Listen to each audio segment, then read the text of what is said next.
नमस्कार मित्रों, जय हिंद, वंदे मातरम। मैं हूं चंद्रवर्धन और पीसीएस एडुकेयर में आपका हार्दिक अभिनंदन है। दोस्तों, आज के वीडियो में हम लोग देखने वाले हैं 2021 के प्रमुख रिपोर्ट्स एवं सूचकांक के बारे में। जी हाँ, इसमें हम लोग पिछले साल अक्टूबर से कवर करेंगे, अक्टूबर 2020 से लेकर के और टोटल नवंबर 2021 तक जितने भी आपके सूचकांक एवं रिपोर्ट है उन सब को इसमें शामिल किया गया है। कुछ दिसंबर के भी होंगे तो वो भी आपको इसमें देखने को मिलेंगे। आगामी जितने भी एग्जाम्स हैं उन सब में इससे क्वेश्चन जरूर पूछे जाने वाले हैं, तो पूरा वीडियो अंत तक देखिएगा और यदि अच्छा लगता है तो ज़रूर लाइक कर दीजिएगा, कमेंट कीजिएगा और अपने दोस्तों से भी शेयर कर दीजिएगा। साथ ही यदि चैनल पर नए हैं तो सब्सक्राइब करके बेल आइकॉन दबा दीजिएगा ताकि आपको आने वाले वीडियोज़ का नोटिफिकेशन टाइम पर मिलता रहे। इसी प्रकार हम आगे भी जितने भी सेक्शंस होते हैं जैसे प्रमुख रिपोर्ट एवं सूचकांक, इसमें हम लोग देख रहे हैं।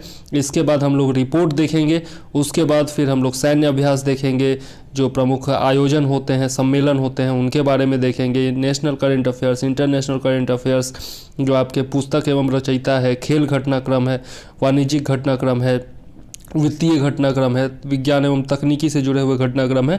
इन सब को हम लोग सेक्शन वाइज देखेंगे ताकि आपका कंप्लीट तैयारी हो सके और रटने पर नहीं, हम लोग समझने पर फोकस करेंगे। इसमें भी मैं टोटल आपके लगभग 40 इंडेक्सेस हैं जिनके बारे में मैं चर्चा करूंगा। कुछ भारत से हैं, कुछ इंटरनेशनल हैं, तो वो सब हम लोग देखने वाले हैं। तो पूरा वीडियो निश्चित तौर पर अंत तक देखिए। चलिए शुरू करते हैं आज का अपना वीडियो। सबसे पहला है हमारा सतत विकास लक्ष्य भारत। जी हाँ, ये नेशनल आपका रिपोर्ट है, ये 2020-21 के लिए है। एसडीजी इंडिया रिपोर्ट इसको कहा जाता है, सस्टेनेबल डेवलपमेंट गोल। सबसे पहले यह जान लीजिए कि नीति आयोग के द्वारा इसे जून 2021 में जारी किया गया था, तो ये जो है बहुत ज़्यादा इम्पोर्टेंट है।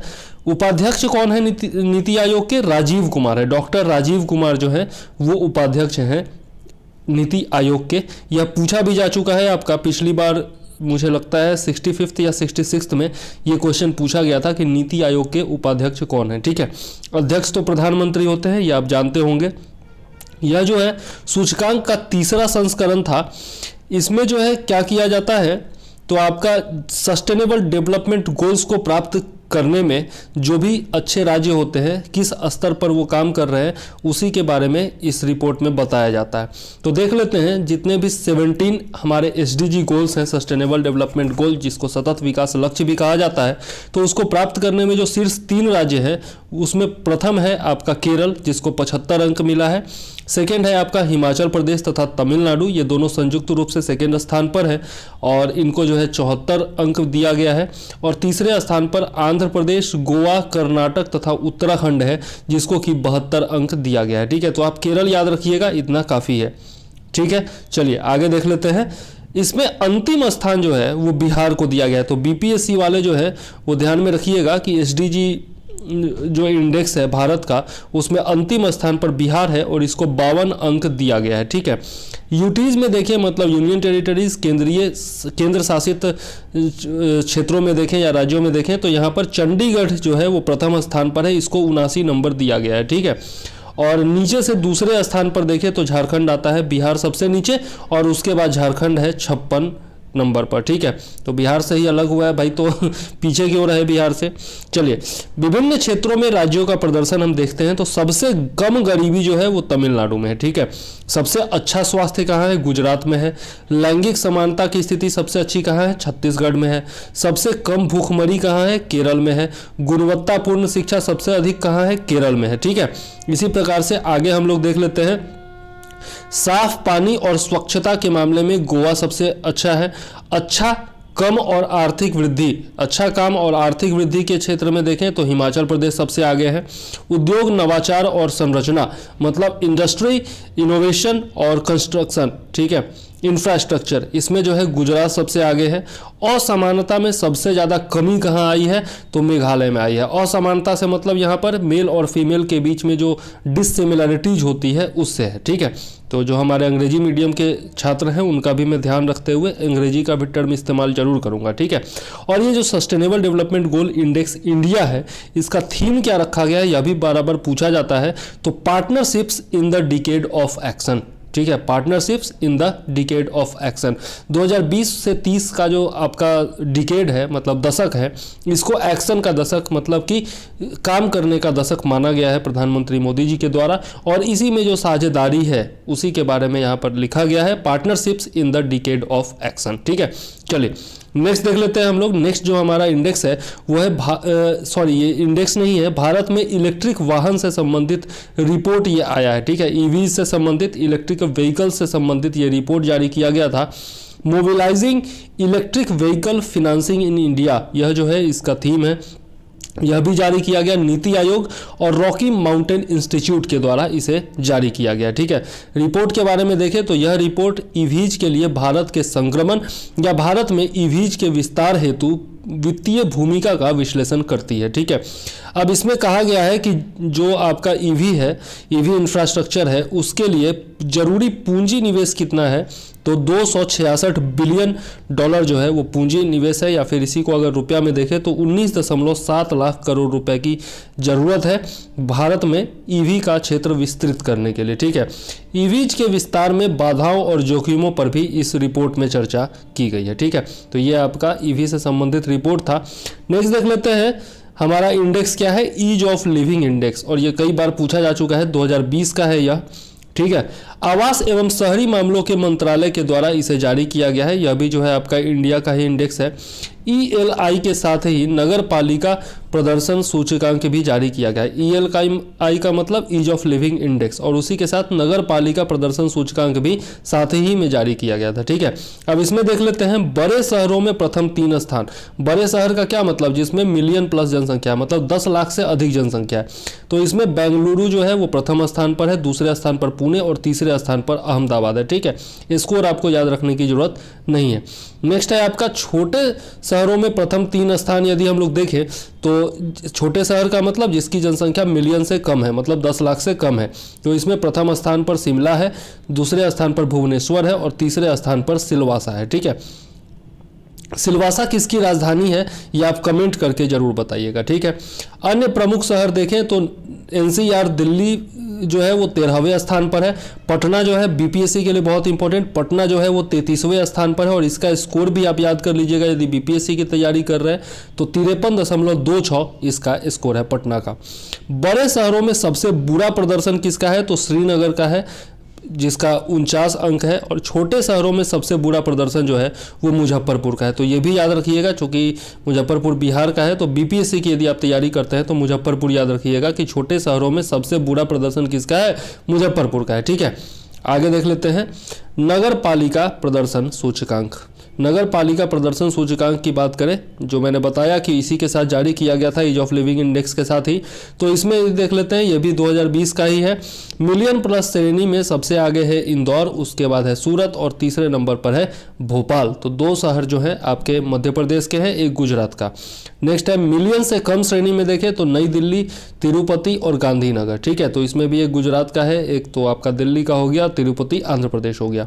ठीक है, अब देख लेते हैं पटना जो है वो 16वें स्थान पर है, ये आपको याद रखना है। नगर पालिका प्रदर्शन सूचकांक में पटना जो है वो 16वें स्थान पर है। BPSC की तैयारी करते हैं तो ये बिल्कुल याद रखिएगा। ठीक है, अब सबसे खराब जो है वो गुवाहाटी है बड़े शहरों में। ठीक है, मिलियन प्लस श्रेणी में, और सबसे खराब जो है आपका मिलियन माइनस यानी कि छोटे शहरों में आपका शिलोंग है। ठीक है, शिलोंग मेघालय की राजधानी, गुवाहाटी असम की राजधानी। ठीक है, तो याद रखिएगा।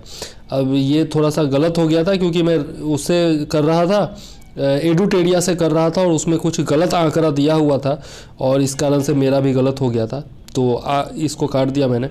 आगे देखता हूँ इंडिया इनोवेशन इंडेक्स, इसका दूसरा संस्करण जारी किया गया है, इंडिया इनोवेशन इंडेक्स, और यह जो है NITI Aayog plus institute of competitiveness, प्रतिस्पर्धात्मक संस्थान इसको कहा जाता है, और नीति आयोग तो जानते ही हैं, तो इन दोनों के द्वारा इसे जारी किया गया है।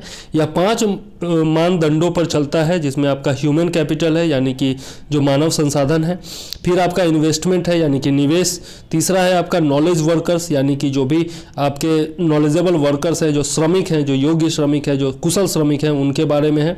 उसके बाद है आपका चौथा बिजनेस इन्वायरमेंट, जो आपका व्यापार का जो वातावरण है। ठीक है, और सबसे लास्ट है सेफ्टी एंड लीगल इन्वायरमेंट, मतलब सुरक्षा और कानून से जुड़ा हुआ जो वातावरण है वो। ठीक है, नेक्स्ट देख लेते हैं बड़े राज्यों में जो प्रथम 3 राज्य हैं इसमें वो है कर्नाटक, महाराष्ट्र और तमिलनाडु। ठीक है, कर्नाटक, महाराष्ट्र और तमिलनाडु याद रखिएगा। अंतिम स्थान इसमें भी जो है वो बिहार का है। ठीक है, तो बीपीएससी वाले याद रखिएगा अंतिम स्थान जो है वो इसमें भी बिहार का ही है। ठीक है, इनोवेशन इंडेक्स में। आगे देख लेते हैं पूर्वोत्तर एवं पहाड़ी राज्यों में शीर्ष पर कौन कौन है, तो हिमाचल प्रदेश है, उसके बाद उत्तराखंड और तब है मणिपुर। ठीक है, केंद्र शासित प्रदेशों और छोटे राज्यों में देखें तो प्रथम स्थान पर दिल्ली है, द्वितीय स्थान पर चंडीगढ़ और तीसरे अंतिम स्थान पर जो है आपका लक्षद्वीप है। ठीक, आगे देख लेते हैं परफॉर्मेंस पैरामीटर्स क्या क्या होते हैं, तो नॉलेज आउटपुट, ज्ञान प्रसार, ये दोनों जो है आपका परफॉर्मेंस पैरामीटर है इसमें। और समग्र रूप से यदि देखें मतलब ओवरऑल देखें बड़े राज्य, छोटे राज्य, केंद्र शासित प्रदेश, पूर्वोत्तर, पहाड़ी राज्य सबको मिलाकर के देख लें तो दिल्ली जो है वो प्रथम स्थान पर है और लक्षद्वीप जो है वो अंतिम स्थान पर है। ये आपको याद रखना है। ठीक है, बहुत इंपॉर्टेंट इंडेक्स है, चूंकि भारत का है, नीति आयोग जारी कर रही है तो आपसे पूछा जा सकता है। आगे देख लेते हैं अनीमिया मुक्त भारत सूचकांक। ये बहुत ज़्यादा इंपॉर्टेंट नहीं है लेकिन ध्यान में रख लीजिएगा, 2020-21 का है। स्वास्थ्य एवं परिवार कल्याण मंत्रालय ने यूनिसेफ के साथ मिलकर के इसे जारी किया और लगातार दूसरे साल जो है मध्य प्रदेश प्रथम स्थान पर है। तो ये जरूर याद रखिएगा, मध्य प्रदेश जो है लगातार दूसरे साल आपका प्रथम स्थान पर है। एमपी के बाद किसका स्थान है, तो ओडिशा जो है वो दूसरे स्थान पर है और हिमाचल प्रदेश तीसरे स्थान पर है। पूर्वोत्तर राज्यों में देखें तो अरुणाचल प्रदेश शीर्ष स्थान पर है, मतलब प्रथम है। केंद्र शासित प्रदेशों में अंडमान निकोबार जो है वो प्रथम स्थान पर है। बिहार का स्थान यहाँ पर बीपीएससी वाले याद रखेंगे, बिहार का स्थान 22वां है और स्कोर जो है वो 23.8 है। और उत्तर प्रदेश का स्थान जो है वो 20वां है। उत्तर प्रदेश का भी जो एग्जाम देते हैं वो याद रखिएगा, उत्तर प्रदेश का स्थान 20वां है और इसका जो अंक है वो 28 है। ठीक, तो बिहार यूपी वाले ये दोनों जरूर याद रखिएगा और मध्य प्रदेश याद रखिएगा कि प्रथम स्थान पर है। ठीक है, आगे देख लेते हैं भारत में स्वास्थ्य सेवा क्षेत्र में निवेश के अवसर पर रिपोर्ट जारी किया गया है। ठीक है, तो यहाँ पर नीति आयोग के सदस्य जो स्वास्थ्य सदस्य हैं वीके पॉल और सीईओ अमिताभ कांत जो नीति आयोग के हैं और अतिरिक्त सचिव राकेश सरवाल के द्वारा इसे जारी किया गया है। ठीक है, तो स्वास्थ्य सदस्य नीति आयोग के वीके पॉल, सीईओ अमिताभ कांत और अतिरिक्त सचिव जो है राकेश सरवाल, इन तीनों के द्वारा इसे जारी किया गया है। और भारत में अस्पतालों, चिकित्सीय उपायों, उपकरणों, स्वास्थ्य बीमा, टेलीमेडिसिन, घर से स्वास्थ्य देखभाल और मेडिकल यात्राओं में निवेश के व्यापक अवसरों पर यह रिपोर्ट जारी किया गया है। ठीक है, तो ये जो है आप ध्यान में रखिएगा किस किस चीज़ पर यह रिपोर्ट जारी किया गया है। ठीक है, आगे देख लेते हैं। नेक्स्ट है अपना performance grading index. Performance grading index 2019-20 के लिए है ये। ठीक है, याद रखिएगा, इसको शॉर्ट फॉर्म में पीजीआई कहा जाता है। केंद्रीय शिक्षा मंत्री तत्कालीन उस समय रमेश पोखरियाल निशंक जी थे। अब तो कौन हो गए हैं आप जरा कमेंट करके बताइएगा। ठीक है, यह भी आपका अद्यतन रिपोर्ट है, वो भी मैं बता चुका हूँ अपने वीडियोस में। तो उस समय रमेश पोखरियाल निशंक जो थे वो तत्कालीन शिक्षा मंत्री थे और उन्होंने यह जो है जारी किया था, जो कि राज्यों और यूनियन टेरिटरीज में स्कूली शिक्षा की स्थिति पर अंतर्दृष्टि डालती है यह रिपोर्ट। ठीक है, अब इसमें क्या है तो देख सकते हैं आप state in school performance index. ठीक है, अलग अलग राज्यों की क्या स्थिति है, स्केल ऑफ 1000 पर इसका मेजरमेंट किया जाता है, मतलब टोटल जो अंक दिया जाता है वो 1000 अंकों में दिया जाता है। ठीक है, तो इसमें टॉप 5 स्टेट्स यदि देखें तो प्रथम स्थान पर पंजाब है जिसको 929 अंक दिया गया है। दूसरे स्थान पर चंडीगढ़ है 912 अंक। तीसरे स्थान पर तमिलनाडु है 906 अंक। चौथे स्थान पर केरल है 901 अंक और 5वें स्थान पर अंडमान निकोबार है 901 अंक। ठीक है, और यह जो है आपका स्केल ऑफ 1000 मतलब कि 1000 अंक में ये अंक दिए जाते हैं और 3rd एडिशन है यह रिपोर्ट का। ठीक है, अब बॉटम 5 भी देख लेते हैं। नीचे से जो सबसे प्रथम स्थान पर है तो सबसे कम नंबर दिया गया है लद्दाख को। ठीक है, उसके बाद है मेघालय, फिर नागालैंड, फिर अरुणाचल प्रदेश और फिर छत्तीसगढ़। इसका अंक जो है आपको याद रखने की जरूरत नहीं है। ठीक है, चलिए अब देख लेते हैं सबसे अधिक सुधार करने वाले राज्य कौन कौन हैं। तो सबसे अधिक सुधार यानी कि 10% सुधार करने वाले राज्य जो हैं वो है अंडमान निकोबार राज्य, या फिर आप कह सकते हैं यूटीज भी इसमें शामिल है। अंडमान निकोबार, अरुणाचल प्रदेश, मणिपुर, पुदुचेरी, पंजाब तथा तमिलनाडु। ठीक है, सबसे पहले 2019 में 2017-18 के लिए यह रिपोर्ट प्रकाशित की गई थी। ठीक है, 2017-18 वर्ष के लिए 2019 में यह रिपोर्ट सबसे पहले प्रकाशित की गई थी।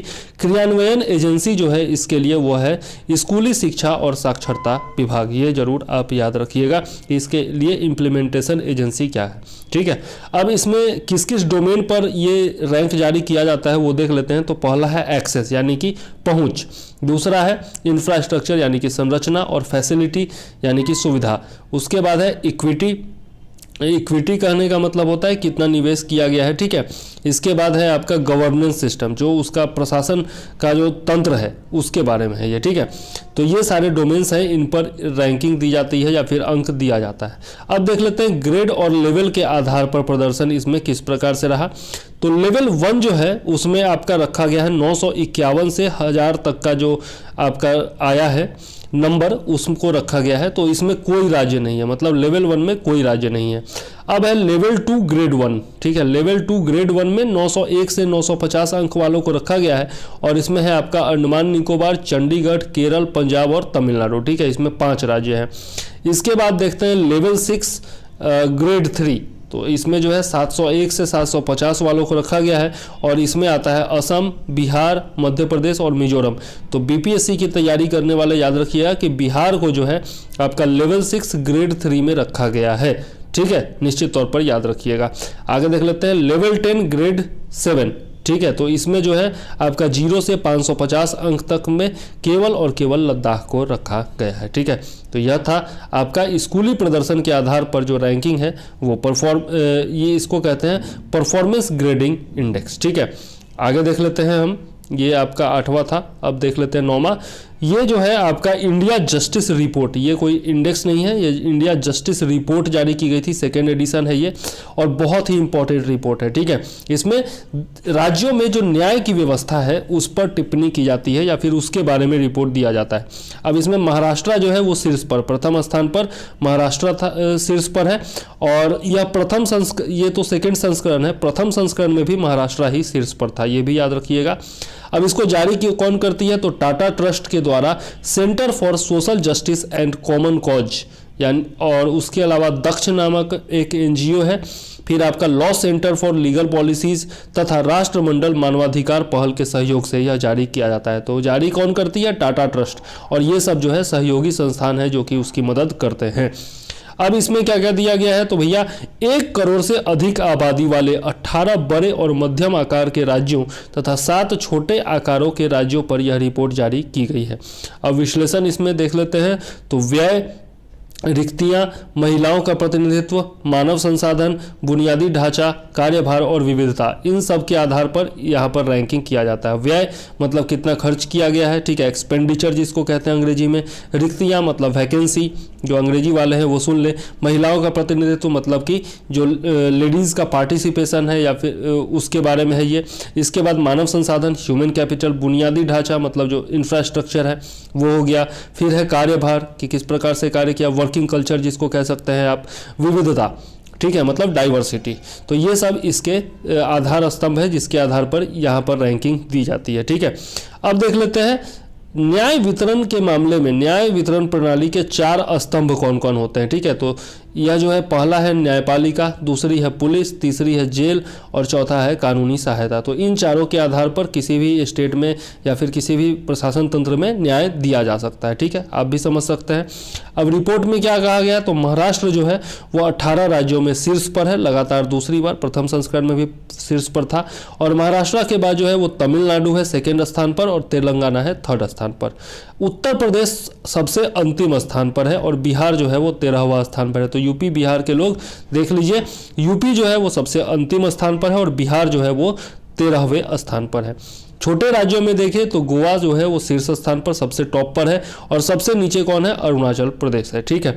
अब देख लेते हैं पुलिस बल में महिलाओं की भागीदारी के बारे में। तो ये बिहार के लिए गर्व की बात है कि पुलिस बल में महिलाओं की भागीदारी बिहार में सर्वाधिक है, जो कि 25.3% है, ठीक है। और 20% से अधिक महिला भागीदारी वाला एकमात्र राज्य कौन है, तो वो बिहार ही है जिसमें 25.3% महिला भागीदारी है पुलिस बल में, ठीक है। हालांकि अधिकारी श्रेणी में देखें तो मात्र 6.1% महिलाएं बिहार में हैं, ठीक है। तो अधिकारियों की संख्या कम है, इसीलिए मैं कहता हूं महिलाओं की तैयारी कीजिए, ज़बरदस्त तैयारी कीजिए और आप लोग अधिकारी बनिए। मैं भी तैयारी करा रहा हूं और बहुत सारी महिलाएं मुझसे जुड़ करके तैयारी कर रही हैं। तो आप लोग भी यदि जुड़ना चाहती हैं तो निश्चित तौर पर जुड़िए, बहुत कम शुल्क पर मैं तैयारी कराता हूँ और आप लोगों के लिए सुविधा है कि आप लोग बाद में भी पेमेंट कर सकती हैं या फिर अपनी सुविधा अनुसार पेमेंट कर सकती हैं। ये सुविधा मैंने दी है। तो निश्चित तौर पर हमसे जुड़िए और तैयारी कीजिए। कंप्लीट बीपीएससी की तैयारी, लगभग 100 के आसपास महिलाएं जुड़ करके हमसे तैयारी कर रही हैं। आप भी तैयारी कर सकते हैं। ठीक है, चलिए आगे बढ़ते हैं। एडवर्टीजमेंट खत्म हो गया, आगे देखते हैं। महिला पुलिस अधिकारियों में तमिलनाडु जो है वो शीर्ष पर है। अधिकारियों के मामले में 24.8%। ठीक है, महिला पुलिस अधिकारी हैं तमिलनाडु में, जबकि बिहार में कितना 6.1%। ठीक है, याद रखिएगा। देश भर में न्यायपालिका में महिलाएं जो है वो मात्र 29% है। ठीक है, सिक्किम को छोड़कर किसी भी राज्य में 20% से अधिक महिला भागीदारी नहीं है। कहाँ पर? ज्यूडिशियरी में। ठीक है, अब देख लेते हैं 4 राज्यों में कोई महिला न्यायाधीश नहीं है। ये बहुत ही गलत बात है।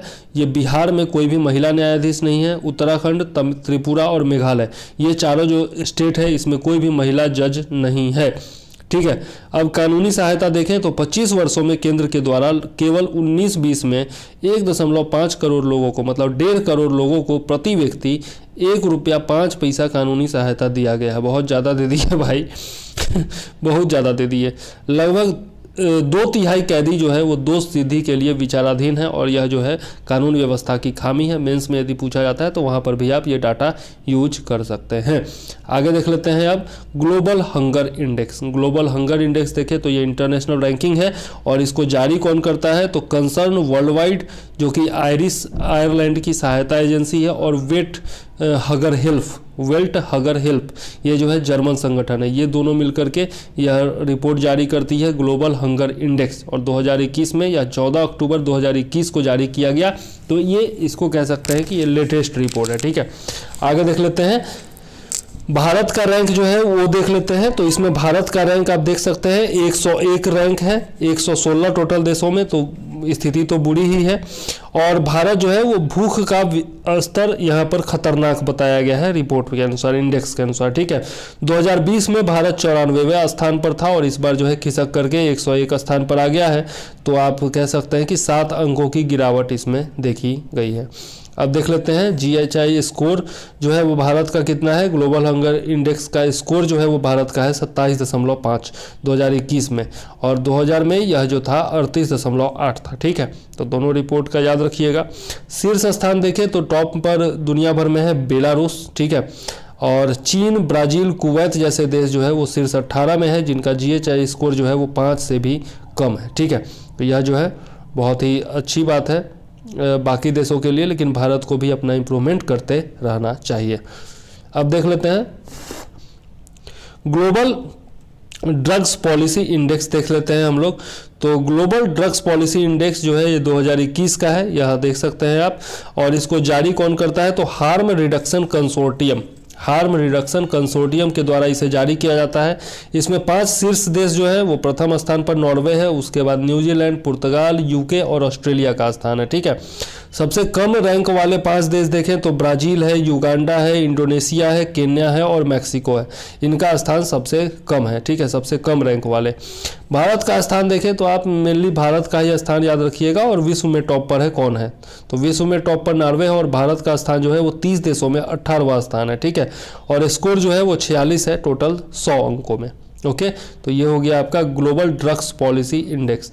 नेक्स्ट है आपका वैश्विक बहुआयामी गरीबी सूचकांक। ठीक है, इसको कहते हैं global multi dimensional poverty index. ठीक है, अंग्रेजी वालों के लिए 2021 में यह जो है 2021 के लिए है। और इसको जारी किसने किया है? तो संयुक्त राष्ट्र विकास कार्यक्रम यानी कि UNDP, UN development programme, United Nations development programme तथा ऑक्सफोर्ड गरीबी एवं मानव विकास पहल के द्वारा इसे जारी किया गया है। पहली बार 2010 में जारी किया गया था। किस नाम से? मानव विकास रिपोर्ट के नाम से प्रकाशित किया गया था या ठीक है, अब जो है नाम बदल करके वैश्विक बहुआयामी गरीबी सूचकांक कर दिया गया है। अब रिपोर्ट के अनुसार यदि हम लोग देखें तो वर्तमान में विश्व के 109 देशों में 21.7% यानी कि 1.3 बिलियन लोग बहुआयामी चरम गरीबी की स्थिति में हैं।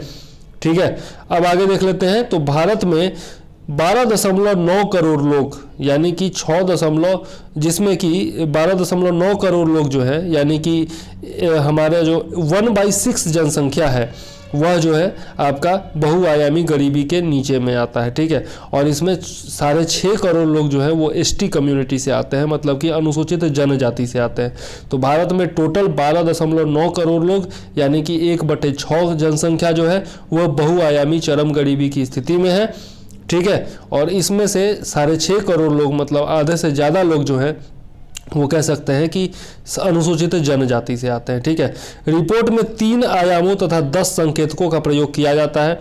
अब ये 3 आयाम कौन कौन है? तो पहला है स्वास्थ्य, दूसरा है शिक्षा और तीसरा है जीवन स्तर।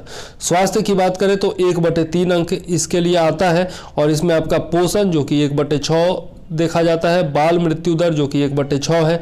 शिक्षा के अंतर्गत देखें तो ईयर्स ऑफ स्कूलिंग यानी कि कितने साल तक स्कूल गए हैं वो, इसके लिए 1/6 है। उसके बाद स्कूल प्रेजेंस, स्कूल में जो उपस्थिति है उसके आधार पर रैंकिंग की जाती है। जीवन स्तर देखें तो इसमें जो है आपका खाना पकाने का ईंधन है, फिर आपका यहाँ पर देख सकते हैं स्वच्छता है 1/18, फिर है आपका पेयजल 1/18, बिजली है 1/8, हाउसिंग 1/18 और संपत्ति है 1/18। तो ये जो है आपका 3 टोटल मापदंड है, 3 आयाम है और इसमें 10 संकेतक है जिनके आधार पर ये रैंकिंग दी जाती है, ठीक है। तो ये हो गया आपका ये आपका हो गया वैश्विक बहुआयामी गरीबी सूचकांक।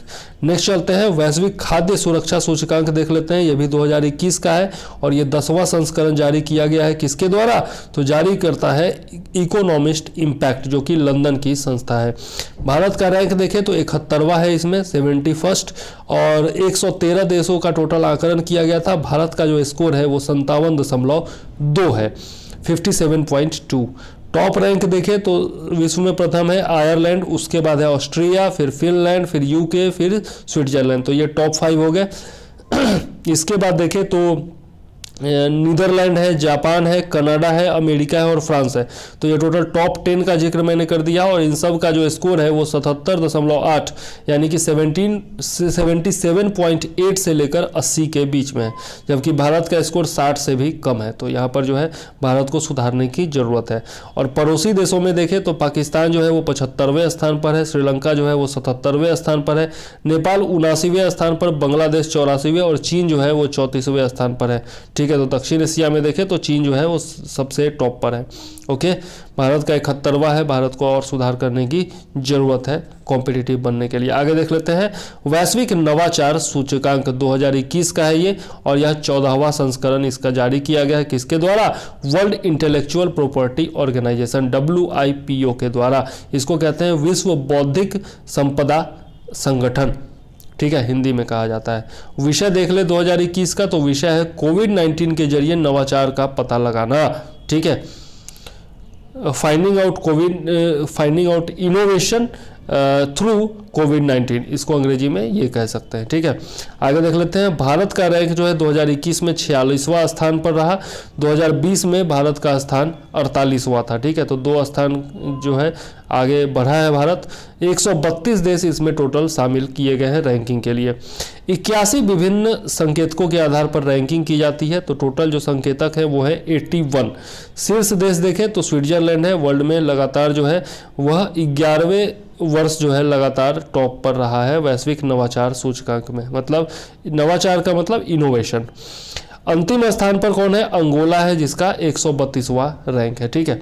चलिए अब आगे देख लेते हैं टाइम्स ग्लोबल यूनिवर्सिटीज़ रैंकिंग, ठीक है। तो यूनिवर्सिटीज़ में तो हमारा, और यह जो है 2022 का रैंक है, मतलब कि बहुत ही लेटेस्ट है। 99 देशों या क्षेत्रों के रिकॉर्ड 1662 विश्वविद्यालयों को इसमें रैंकिंग दी गई है। 2022 में भारत के 71 विश्वविद्यालय इसमें शामिल किए गए हैं। विगत वर्ष मतलब पिछले साल जो थे 63 थे, तो 8 नए विश्वविद्यालय जो है इसमें शामिल किए गए।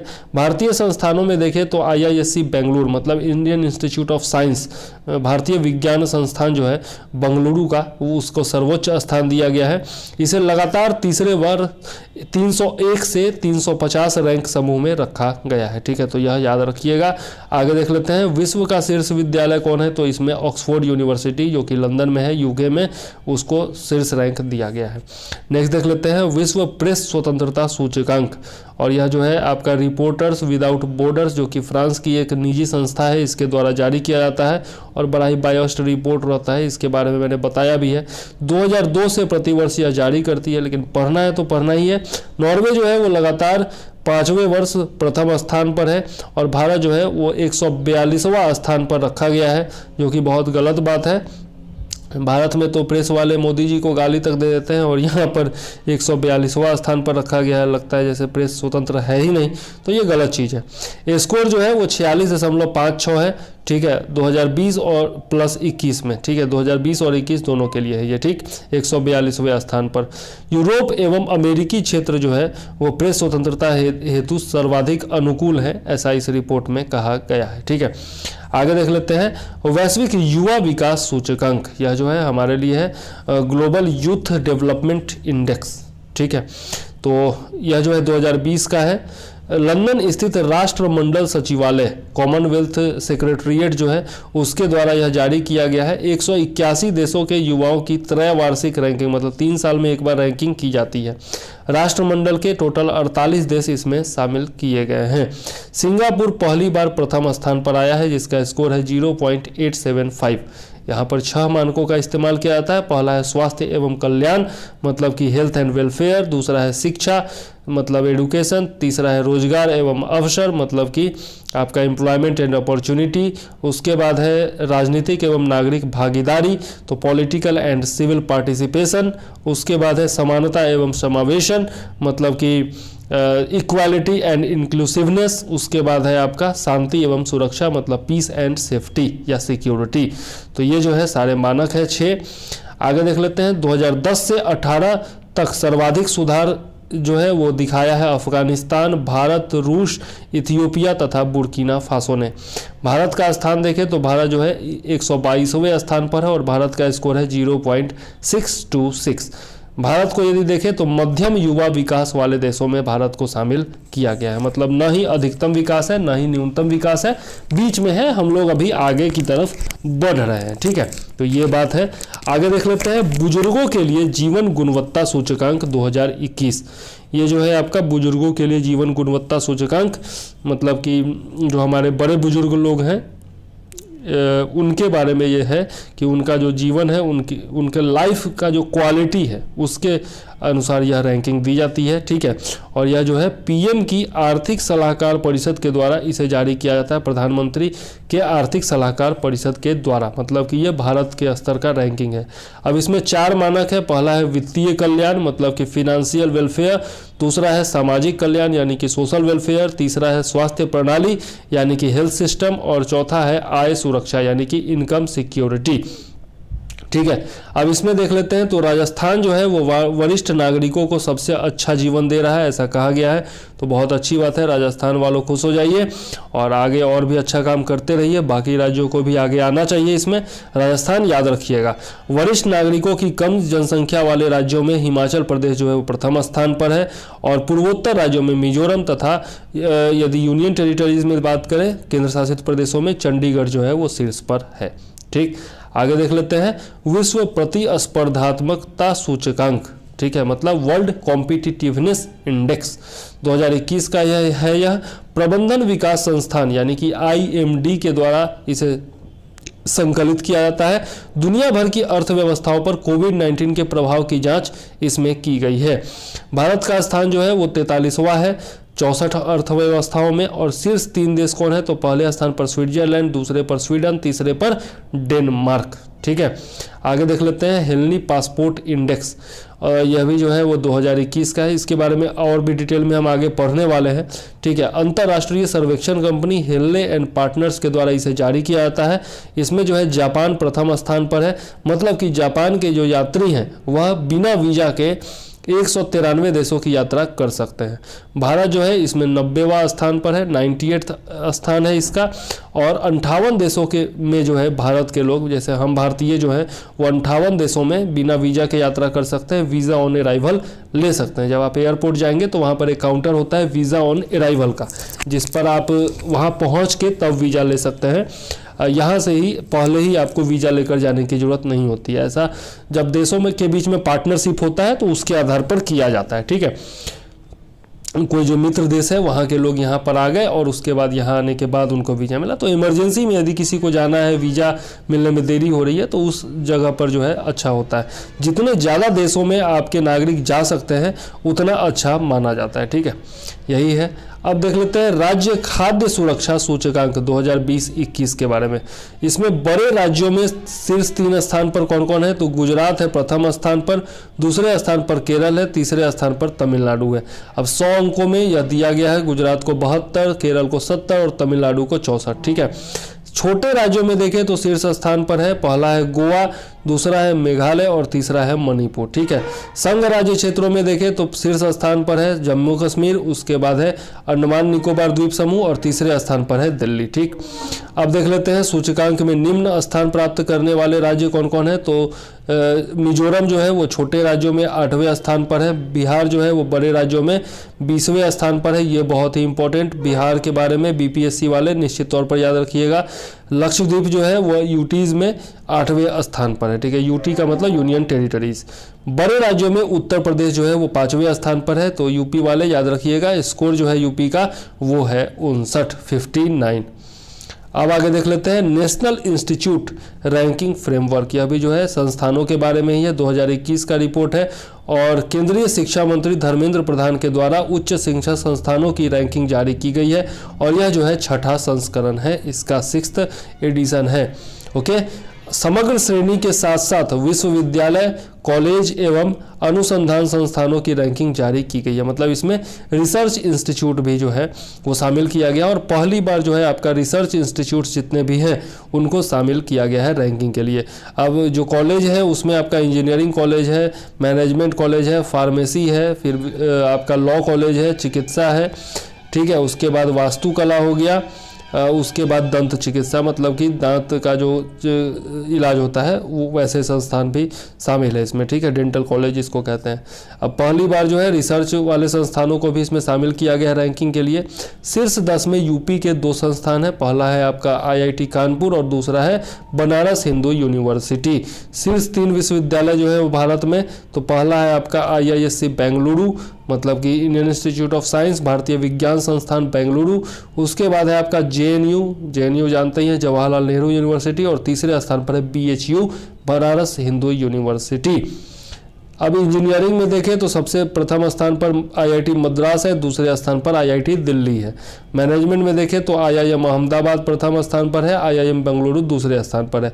चिकित्सा श्रेणी में देखें तो एम्स दिल्ली जो है वो प्रथम स्थान पर है।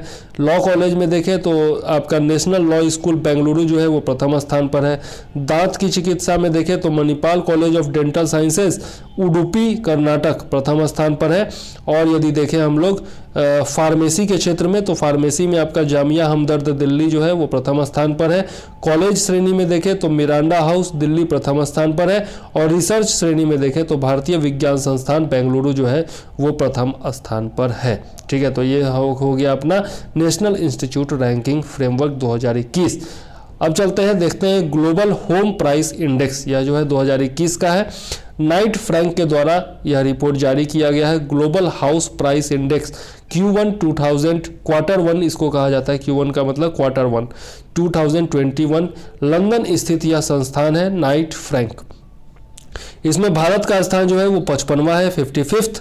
घरेलू मूल्य सूचकांक में 2021 की पहली तिमाही में 12 स्थानों की गिरावट के साथ, ठीक है, यह जो है आपका 55वें स्थान पर भारत आ गया है। घरेलू कीमतों में 1.6% की गिरावट आई थी, यही कारण है कि आपका 12 स्थानों की गिरावट आई भारत में और रैंकिंग जो है 55वें स्थान पर पहुंच गई। 2020 की पहली तिमाही में भारत जो था वह 43वें स्थान पर था। ठीक है, घरेलू कीमतों में गिरावट आई थी कितनी, 1.6%। अब देख लेते हैं प्रथम स्थान पर कौन है, तो इसमें प्रथम स्थान पर तुर्की है, 32% की बढ़ोतरी इसमें हुई है। सेकेंड स्थान पर न्यूजीलैंड है। इस इंडेक्स में 56 देशों की में आवासों की कीमतों पर नज़र रखी गई है। नेक्स्ट देख लेते हैं the Asia university ranking. University ranking वाले बहुत सारे इस बार आ रहे हैं क्षेत्रीय केंद्रीय संस्थानों के बारे में। ठीक है, तो टाइम्स हायर एजुकेशन के द्वारा यह रैंकिंग जारी की गई है। शीर्ष 100 में 3 भारतीय विश्वविद्यालय हैं। पहले स्थान पर है आपका IISc बेंगलुरु, जो कि भारत में पहले स्थान पर है और विश्व में 37वें स्थान पर है। उसके बाद आपका IIT रोपर है, जो कि विश्व में 55वें स्थान पर है, ठीक है। और तीसरे स्थान पर आपका भारत में IIT इंदौर है और इंदौर का जो स्थान है वह विश्व में 78वां है, ठीक है, यह याद रखिएगा। टॉप 10 में एक भी भारतीय विश्वविद्यालय नहीं है, जो कि शर्म से डूब मरने वाली बात है। प्रथम स्थान पर जो है वो सिंघुआ विश्वविद्यालय चाइना का रखा गया है, ठीक है। तो चाइना बहुत आगे है, हमको उससे भी आगे निकलना है, उसके लिए बहुत मेहनत की ज़रूरत है अभी। नेक्स्ट है वैश्विक शांति सूचकांक, ठीक है, world peace index, global peace index भी कह सकते हैं इसको, ठीक है। Institute of economics and peace Sydney Australia के द्वारा इसे जारी किया जाता है, ठीक है। सिडनी ऑस्ट्रेलिया में इसका मुख्यालय है, institute for economics and peace. अब ये जो है आपका 15वां संस्करण है, यह भी याद रखिएगा, 15th एडिशन है यह। प्रथम संस्करण जो है वो 2007 में जारी किया गया था, यह भी ध्यान में रखिएगा। वैसे पूछना तो नहीं चाहिए, लेकिन 2007 में जारी किया गया था, याद रखिएगा तो अच्छी बात है। विश्व के 163 देश इसमें शामिल किए गए हैं, देश या क्षेत्र कह सकते हैं, जो कि 99.7% वैश्विक जनसंख्या को कवर करते हैं। प्रथम स्थान पर इसमें आइसलैंड है, 2008 से ही यह जो है शीर्ष पर है। और सबसे अशांत देश जो है अफगानिस्तान है, तब तो तालिबान आ गया है तो निश्चित तौर पर वो बहुत ज़्यादा अशांत देश हो गया है। लगातार चौथी बार जो है सबसे अशांत देश कौन सा है, तो सबसे वायलेंट देश कह सकते हैं अफगानिस्तान है। भारत का स्थान जो है वो 135वां है, यानी कि भारत भी जो है वह लगभग अशांत ही है। स्कोर जो है वो है 2.553। भूटान दक्षिण एशिया का सबसे शांत देश है, जिसका रैंकिंग वर्ल्ड में 22वां है। अब आगे देख लेते हैं गुड गवर्नेंस इंडेक्स।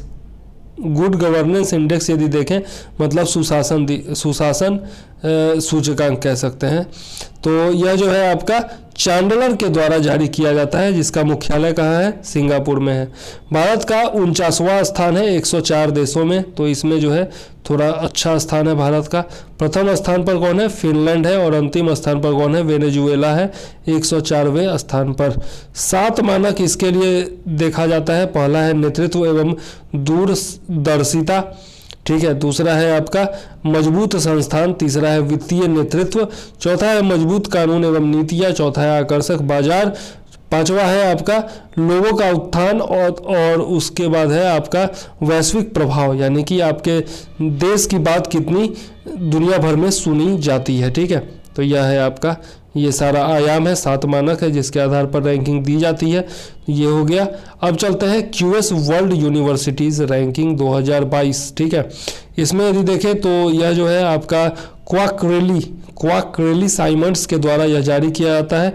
18वां संस्करण जो है वो जारी किया गया था 2022 में। 2022 का संस्करण 18वां था। 2004 से प्रतिवर्ष इसे जारी किया जाता है। इसमें प्रथम स्थान पर जो है MIT USA है, मतलब Massachusetts institute of technology America का, और लगातार 10वीं बार जो है यह शीर्ष पर है। भारत में देखें तो प्रथम स्थान पर IIT मुंबई है, जिसको दुनिया भर में 177वां स्थान मिला है। भारत के कुल 35 संस्थान जो है वो इसमें शामिल किए गए हैं। IISc बेंगलुरु को अनुसंधान श्रेणी में विश्व में सर्वोच्च स्थान दिया गया है, बहुत बड़ी बात है। रिसर्च एंड डेवलपमेंट के लिए IISc बेंगलुरु भारतीय विज्ञान संस्थान को सर्वोच्च स्थान विश्व भर में दिया गया है। आगे देख लेते हैं स्कूली शिक्षा परफॉर्मेंस ग्रेडिंग इंडेक्स। तो इसमें जो है आपका पहले भी हम लोग देख चुके हैं, ये पंजाब जो है वो 929 ये हम लोग देख चुके हैं, तो आप देख लीजिएगा 70 मापदंडों के आधार पर रैंकिंग की जाती है, पहले देख चुके हैं। आगे देख लेते हैं मानव पूंजी सूचकांक ह्यूमन कैपिटल इंडेक्स, ठीक है। तो यह जो है आपका विश्व बैंक के द्वारा जारी किया जाता है, इसलिए बहुत महत्वपूर्ण रिपोर्ट है, कई बार पूछा भी जा चुका है। 174 देशों की रैंकिंग इसमें की गई है, और इसमें बच्चों के जीवित रहने की संभावना, स्वास्थ्य तथा शिक्षा जैसे मापदंडों को शामिल किया जाता है, ठीक है। विश्व में प्रथम 5 स्थान पर देखें तो प्रथम स्थान पर है सिंगापुर, दूसरे पर है हांगकांग जो कि अभी चीन के अंडर में आता है, तीसरे पर जापान है, चौथे पर दक्षिण कोरिया और 5वें पर कनाडा है, ठीक है। अंतिम स्थान पर है सेंट्रल अफ्रीकन रिपब्लिक। भारत का स्थान देखें तो 116वां है, स्कोर जो है वो है आपका 0.49। ठीक है, तो याद रखिएगा। पड़ोसी देशों में देखें तो श्रीलंका जो है 71 अंक के साथ 71वें स्थान पर, नेपाल 109वें, भूटान 121 और पाकिस्तान जो है वो 144वें स्थान पर है। ब्रिक्स देशों में देखें तो चाइना जो है वो 45वें स्थान पर, रूस 41वें, ब्राज़ील 51वें और दक्षिण अफ्रीका 135वें स्थान पर है। ठीक है, तो याद रखिएगा। आगे देख लेते हैं renewable energy country attractiveness index. ठीक है, मतलब कि रिन्यूएबल एनर्जी जो है आपका उसके नज़रिए से देखें तो कौन सा देश सबसे ज़्यादा अट्रैक्टिव है। ठीक है, यह है आपका EY इंडेक्स भी इसको कहा जाता है। ठीक है, भारत का स्थान जो है वह तीसरा है इसमें। पिछली बार जो है चौथा स्थान था, लेकिन इस बार जो है भारत का स्थान तीसरा हो गया है।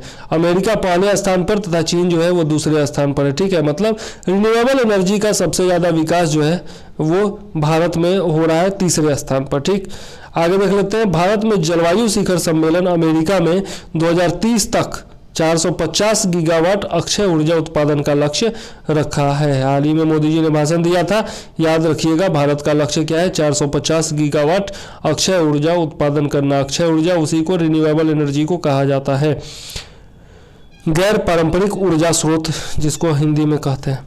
आगे देख लेते हैं निर्यात तैयारी सूचकांक, एक्सपोर्ट रेडीनेस इंडेक्स इसको अंग्रेजी में कहते हैं, 2020 का है यह। नीति आयोग और प्रतिस्पर्धात्मक संस्थान, ठीक है, एक्सपोर्ट प्रिपेयर्डनेस इंडेक्स इसको अंग्रेजी में कहा जाता है। मानदंड इसके क्या क्या है? तो बहुत सारे मानदंड हैं, थोड़ा देख लीजिए। 4 स्तंभ नीति हो गया, निर्यात पारितंत्र हो गया, व्यवसाय पारितंत्र हो गया, निर्यात निष्पादन हो गया, ये सब आप देख लीजिएगा। ठीक है, इतने सारे याद रखने की जरूरत नहीं है, मैंने लिख दिया है क्योंकि ये मानदंड जो है वो जरूरी हो जाते हैं। ठीक है, शीर्ष तटीय राज्य देखें तो गुजरात है, महाराष्ट्र है, तमिलनाडु है। शीर्ष भूमि मध्य राज्य देखें, मतलब जिसके चारों तरफ केवल भूमि ही भूमि है, तो वैसा हो गया राजस्थान, तेलंगाना और हरियाणा हो गया। ठीक है, और शीर्ष हिमालयी राज्य देखें तो उसमें उत्तराखंड प्रथम स्थान पर है, दूसरे स्थान पर त्रिपुरा और तीसरे पर है हिमाचल प्रदेश।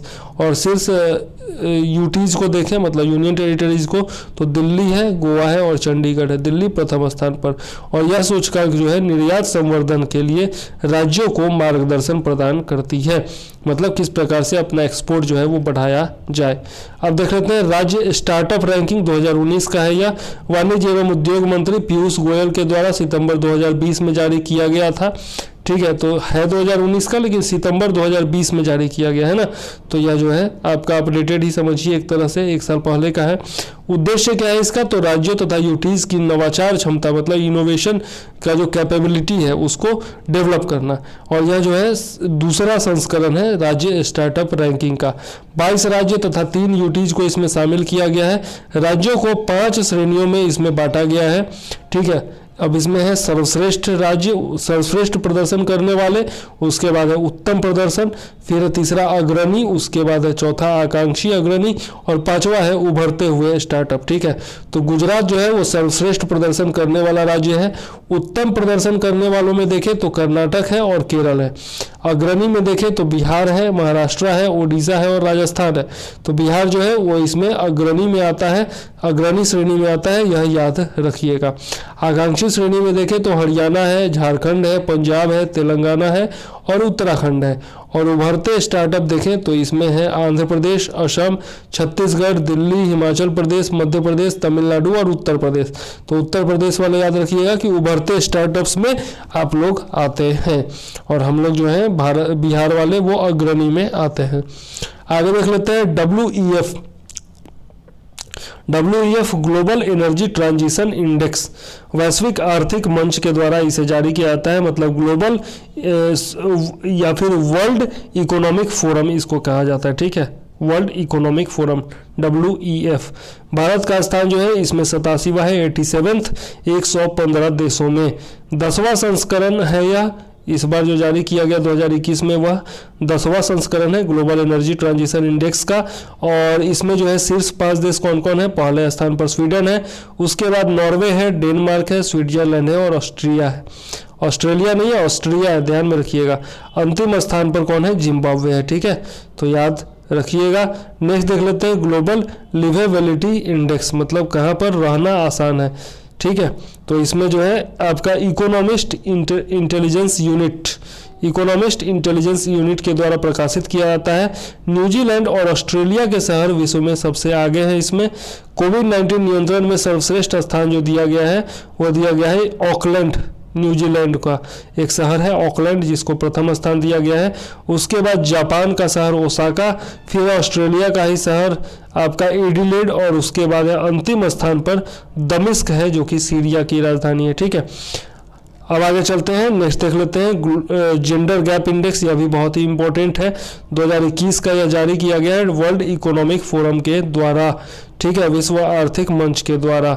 भारत का स्थान जो है वो इसमें 140वां है 156 देशों में, बहुत बुरा स्थान है, लेकिन याद रखिएगा 2020 में यह 112वें स्थान पर था 153 देशों में, तो भारत का जो रैंक है वो घट गया है इसमें।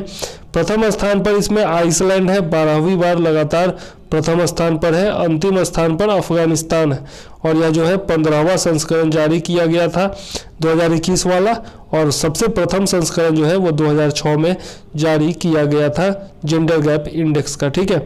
अब आगे देख लेते हैं, तो इसके लिए 4 आयाम होते हैं, 4 मानदंड होते हैं। वो पहला है आपका आर्थिक अवसर, ठीक है, मतलब कि ये अब इकोनॉमिक अपॉर्चुनिटी, दूसरा है शिक्षा एडुकेशन, तीसरा है स्वास्थ्य हेल्थ, और चौथा है राजनीतिक नेतृत्व, मतलब कि पॉलिटिकल लीडरशिप। आगे देख लेते हैं इंक्लूसिव इंटरनेट इंडेक्स, समावेशी इंटरनेट सूचकांक। अब यह जो है EIU द्वारा जारी किया जाता है फेसबुक की साझेदारी में, ठीक है। इसको इकोनॉमिक इंटेलिजेंस यूनिट, ठीक है, इसका फुल फॉर्म EIU का। भारत का स्थान जो है 49वां है, और भारत अपना स्थान थाईलैंड के साथ शेयर करता है, मतलब भारत और थाईलैंड दोनों 49वें स्थान पर हैं। शीर्ष 5 देश देखें तो पहले स्थान पर स्वीडन, दूसरे पर USA, तीसरे पर स्पेन, चौथे पर ऑस्ट्रेलिया और 5वें पर हांगकांग है। अब ये जो है समावेशी इंटरनेट सूचकांक में 120 देशों का सर्वेक्षण किया गया, जो कि वैश्विक GDP के 98% तथा वैश्विक आबादी के 96% भाग का प्रतिनिधित्व करते हैं। आगे देख लेते हैं वैश्विक विश्वविद्यालयों की अकादमिक रैंकिंग 2020, और यह जो है संघाई रैंकिंग कंसल्टेंसी जो कि चाइना में है उसके द्वारा जारी किया गया है। IISc बेंगलुरु को भारत का सर्वोच्च उच्चतम संस्थान घोषित किया गया है इसमें, और देश का सर्वश्रेष्ठ संस्थान जो है वह है कलकत्ता विश्वविद्यालय। IISc जो है वो उच्च शिक्षण संस्थानों में जो है सर्वश्रेष्ठ है, और सभी संस्थानों में मान ले तो कलकत्ता विश्वविद्यालय प्रथम स्थान पर है, ठीक है। विश्व में प्रथम देखें तो हार्वर्ड विश्वविद्यालय है, ठीक, और भारत का कोई संस्थान जो है वो टॉप 100 में नहीं है, बड़ा दुखद खबर है। 501 से 600 की श्रेणी में देखें तो केवल IISc बेंगलुरु है भारत से, और भारत में देखें तो रैंक 1 पर आपका IISc बेंगलुरु है। दूसरे स्थान श्रेणी 2 से 4 में 2 विश्वविद्यालय हैं, पहला है आपका IIT मद्रास और दूसरा है कलकत्ता विश्वविद्यालय, ठीक है। तो ये सब चीज़ें आपको याद रखनी चाहिए, ठीक है। आगे देख लेते हैं हम, नेक्स्ट है कारोबारी सुगमता के आधार पर राज्यों की रैंकिंग, जो कि 2019 का है। 5 सितंबर 2020 को यह जारी किया गया था केंद्रीय वित्त और कॉरपोरेट मामलों के मंत्री निर्मला सीतारमण जी के द्वारा। व्यापार सुधार कार्य योजना के तहत इसे जारी किया गया था। चौथा संस्करण था 2019 का, और श्रेष्ठ 5 राज्य इसमें कौन कौन है, तो पहला है आंध्र प्रदेश, दूसरा है उत्तर प्रदेश, तीसरा तेलंगाना, चौथा मध्य प्रदेश और 5वां झारखंड। उत्तर प्रदेश सर्वाधिक सुधार प्रदर्शित करने वाला राज्य है, बहुत अच्छी बात है, और भी सुधार हो भगवान करे। उसके बाद है आपका त्रिपुरा को सबसे निचला स्थान 36वां स्थान दिया गया। 28 राज्य 8 यूनियन टेरिटरी सबको मिलाकर 36, और सब में सबसे निचले स्थान पर त्रिपुरा है। सर्वश्रेष्ठ प्रदर्शन करने वाले राज्यों की सूची यदि देखें क्षेत्रवार तो उत्तर में जो है आपका उत्तर प्रदेश है दूसरे स्थान पर, पश्चिम में देखें तो मध्य प्रदेश है चौथे स्थान पर, पूर्व में देखें तो झारखंड है 5वें स्थान पर, दक्षिण में देखें तो आंध्र प्रदेश है पहले स्थान पर, उत्तर पूर्व में देखें तो असम है 20वें स्थान पर, और यूटीज में देखें केंद्र शासित प्रदेशों में तो दिल्ली जो है वो प्रथम स्थान पर है।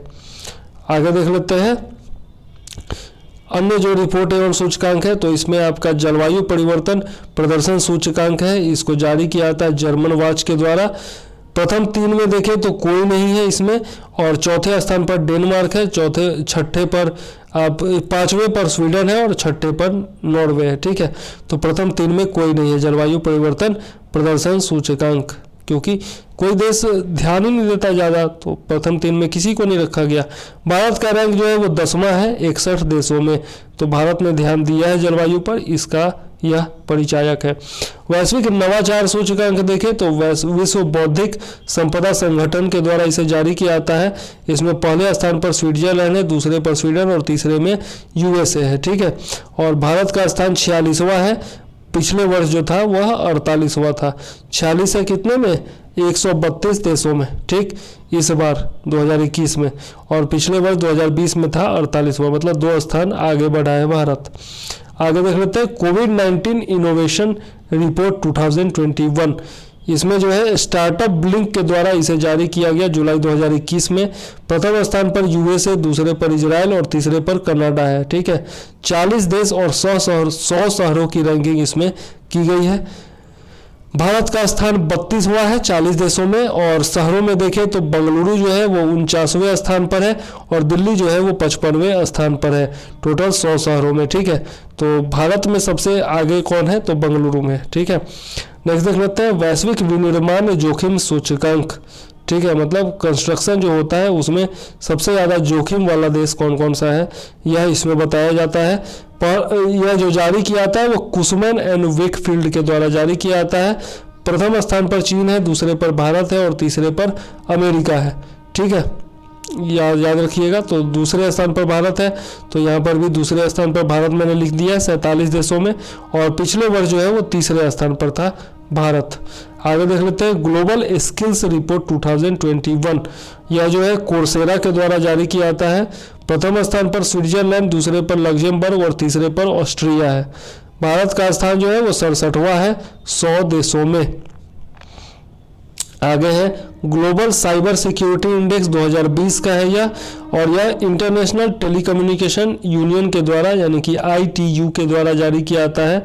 प्रथम स्थान पर अमेरिका है, दूसरे स्थान पर यूके या सऊदी अरब है, तीसरे स्थान पर एस्टोनिया है। ठीक है, भारत जो है वो आपका 10वें स्थान पर है वर्तमान में 194 देशों में, और पिछले वर्ष जो है वो 47वें स्थान पर था, मतलब बहुत लंबी छलांग लगाई है इसमें भारत ने।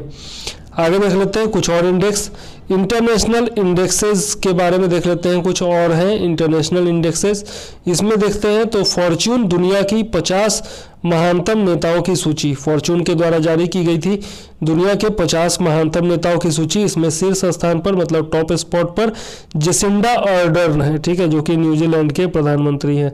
शीर्ष 10 में एकमात्र भारतीय कौन है, तो आधार पूनावाला, जो कि CEO है सीरम इंस्टीट्यूट ऑफ इंडिया के। आगे देख लेते हैं इंडिया एनर्जी आउटलुक 2021। यह जो है आपका इंटरनेशनल एनर्जी एजेंसी के द्वारा जारी किया गया था। भारत के संबंध में यह रिपोर्ट है कि वर्ष 2030 तक भारत यूरोपियन यूनियन को पीछे छोड़कर विश्व का तीसरा सबसे बड़ा ऊर्जा उपभोक्ता बन जाएगा, कंज्यूमर बनेगा, एक्सपोर्टर नहीं, याद रखिएगा। भारत में प्राथमिक ऊर्जा की खपत लगभग दोगुनी होकर 1123 मिलियन टन के बराबर हो गई है, क्योंकि सकल घरेलू उत्पाद यानी कि GDP वर्ष 2040 तक 8.6 ट्रिलियन तक पहुंच जाएगा। ठीक है, याद रखिएगा। वर्तमान में विश्व के सबसे बड़े ऊर्जा उपभोक्ता देश कौन कौन है, तो पहले स्थान पर चीन, दूसरे स्थान पर अमेरिका, तीसरे स्थान पर यूरोपीय संघ और चौथे स्थान पर भारत है। ठीक है, तो 2030 तक जो है भारत यहाँ पर आ जाएगा, तीसरे स्थान पर आ जाएगा। नेक्स्ट देख लेते हैं, ये बताया था मैंने, प्रेस स्वतंत्रता सूचकांक एक बार और पढ़ेंगे हम लोग। तो रिपोर्टर विदाउट बॉर्डर्स के द्वारा इसे जारी किया जाता है। अंतर्राष्ट्रीय पत्रकारिता के क्षेत्र में गैर लाभकारी संस्था है और यह वार्षिक रिपोर्ट जारी किया जाता है। भारत का स्थान 142वां है 180 देशों में। प्रथम स्थान पर नॉर्वे, जो कि लगातार 5वें वर्ष प्रथम स्थान पर है। दूसरा और तीसरा स्थान देखें तो दूसरे स्थान पर फिनलैंड और तीसरे स्थान पर डेनमार्क है। 2020 में भी भारत जो था वो 142वें स्थान पर ही था। आगे देख लेते हैं, भारत 2020 में प्रेषण का सबसे बड़ा प्राप्त करता है, रेमिटेंस जिसको कहा जाता है, मतलब जो भारत से बाहर रहने वाले भारतीय हैं, ठीक है, वो लोग भारत में कमा करके जो पैसा भेजते हैं उसी को रेमिटेंस कहा जाता है, ठीक है।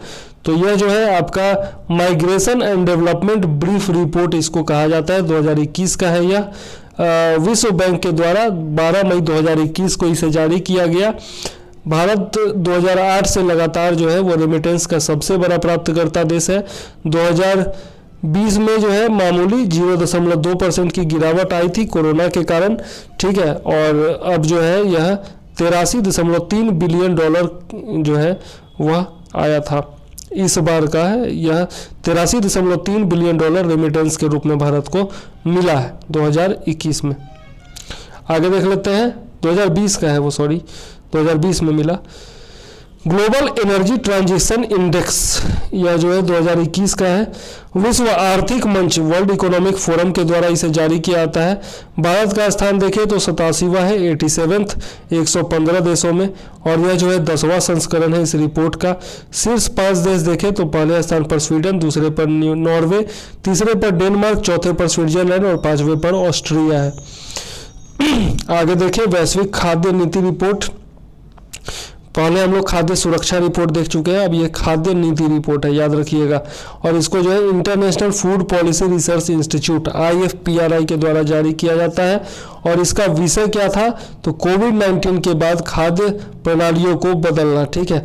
तो रिपोर्ट में बहुत सारी चीज़ें थी, लेकिन जो इम्पोर्टेंट है वो यही है कि इसके द्वारा जारी किया जाता है और विषय क्या था। आगे देख लेते हैं, चैंडलर सुशासन सूचकांक। चैंडलर का हम लोग पहले भी देख चुके हैं एक रैंकिंग, और यह भी जो है चैंडलर सुशासन सूचकांक है, गवर्नेंस इंडेक्स इसको अंग्रेजी में कहते हैं। Chandler institute of governance Singapore के द्वारा इसे जारी किया गया। भारत का स्थान इसमें 49वां है 49th 104 देशों में। प्रथम स्थान पर फिनलैंड है और अंतिम स्थान पर वेनेजुएला है। अब देख लेते हैं द इम्पैक्ट रैंकिंग 2021। यह जो है टाइम्स हायर एजुकेशन के द्वारा जारी किया जाता है। यूनाइटेड नेशंस के सतत विकास लक्ष्यों यानी कि SDGs के आधार पर मैट्रिक्स का उपयोग इसमें किया जाता है।